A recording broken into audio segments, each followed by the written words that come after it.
మనల్ని మనమే కాపాడుకోవాలి. ఇంకో మనిషి సాయం కోరకూడదు. ఒక పిరికి దానిలా అరిచి అల్లాడి ఏం ప్రయోజనం లేదు. జీవితంలో ధైర్యంగా పోరాడిన వాడే సగర్వంగా బతుకుతాడు. పిరికివాడు కాదు. నువ్వే పోరాడి నీ మానం కాపాడుకో.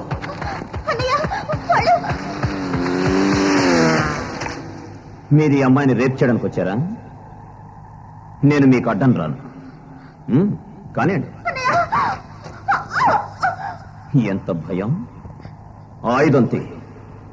ఇవాళ చూద్దాం, ఒక ఆడదాని మానం గొప్పదా లేక మగాడి కామం గొప్పదా అని.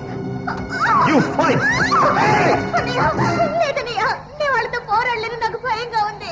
సూర్యోదయాన్ని ఆపగలిగిన సుమతి కథ నువ్వెప్పుడూ వినలేదా? పరాశక్తి రాలే. ముగ్గురేమిటి, 100 మందైనా ఏం చేయలేరు. పో. నీకు ధైర్యం రాలేదు కదూ? ఇక ఒకే మార్గం ఉంది. ఆ గొడ్డలిత్తి మెడ నరుక్కో. ఏదో ఒకటి చెయ్యి. నరుకు లేదా నరుక్కో.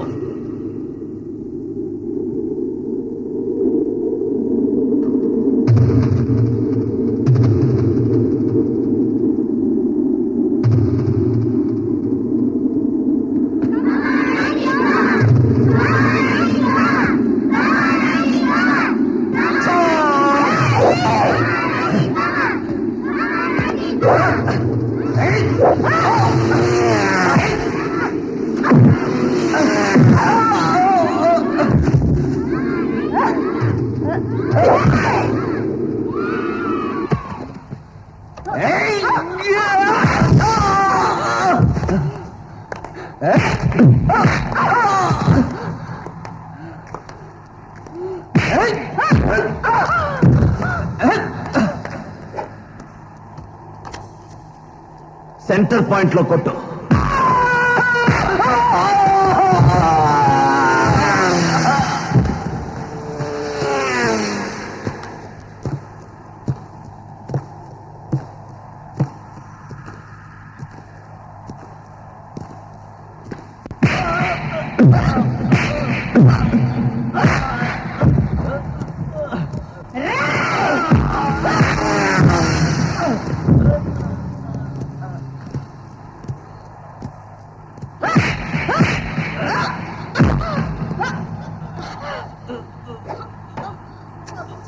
పొడిచేవాడి కళ్ళు.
ఒక్కదానికి మాత్రమే కాదు, నా వంటి ప్రతి ఆడపిల్లకి ఒక పాఠం.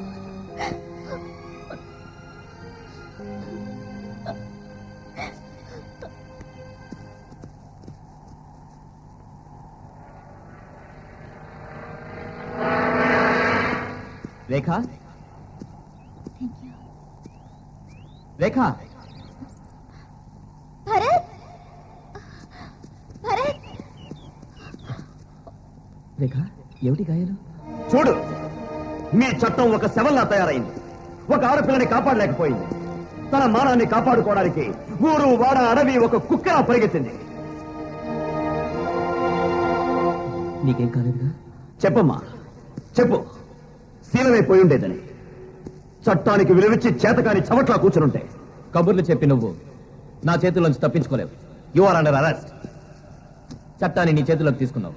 నేను మిగతా వాళ్ళలా చట్టాన్ని కాలికి చుట్టుకుని ఎవరికి ద్రోహం చేయలేదు, అమాయకులకు అన్యాయం చేయలేదు. అడిగిన దానికి జవాబు చెప్పు.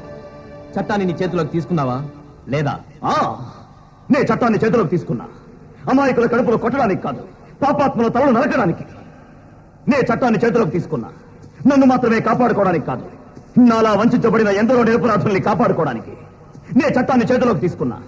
ఈ దేశ రాజకీయ నాయకులు ద్రోహులని చెప్పడానికి కాదు, ఈ దేశ రాజకీయాలే సజావుగా లేవని నిరూపించడానికి. నా చట్టం భగవద్గీత. అందులో కురుక్షేత్రం ఉంది, ధర్మయుద్ధం ఉంది. ఇలా ప్రతి ఒక్కడు చట్టాన్ని చేతిలోకి తీసుకుని కూనికోరులా తయారైపోతే ఈ దేశం వల్లకాడవుతుంది. పరువు పోయి బతకడం కంటే మనిషి శవం కావచ్చు. నువ్వు శవం కావడానికి నే వదిలిపెట్టను. ఊరికే మాట్లాడి ప్రయోజనం లేదు. నువ్వు ఇక్కడి నుంచి వెళ్ళిపో. ఆ డాడీ గారి నిజస్వరూపం మీకెవరికీ తెలియదు. నా జ్యోతిని, ఆ పిల్లల్ని చంపిన ఆ డాడీని, వాడి ఆశ్రమాన్ని నాశనం చేయకుండా వదలను. నీ దగ్గర ఏం ఆధారం ఉంది? ఏ ఆధారం లేదు, కానీ వాడి చావు నా చేతుల్లో ఉంది. నా ఫ్రెండ్వి, అందుకే నీకు వార్నింగ్ ఇస్తున్నాను. నా ఫ్రెండ్వి అంచేత ప్రాణాలతో వదులుతున్నా. గుర్తుంచుకో, ఆ డాడీని చంపకుండానే వదిలిపెట్టను. నా స్టైలు, రూటే వేరు, న్యాయమైన మార్గం. ముందు ముందు నీకే తెలుస్తుంది. ఆధారాలు అడిగావుగా, పైకొచ్చి చూడు.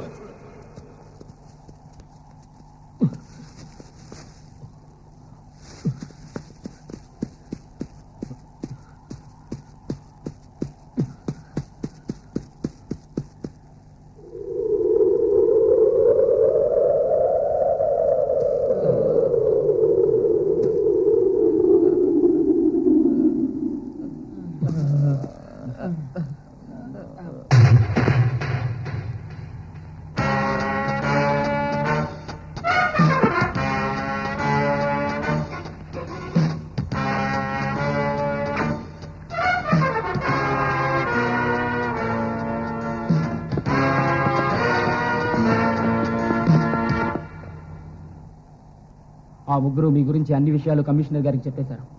పోలీసులు మన ఆశ్రమం దగ్గరికి వచ్చేస్తున్నారు.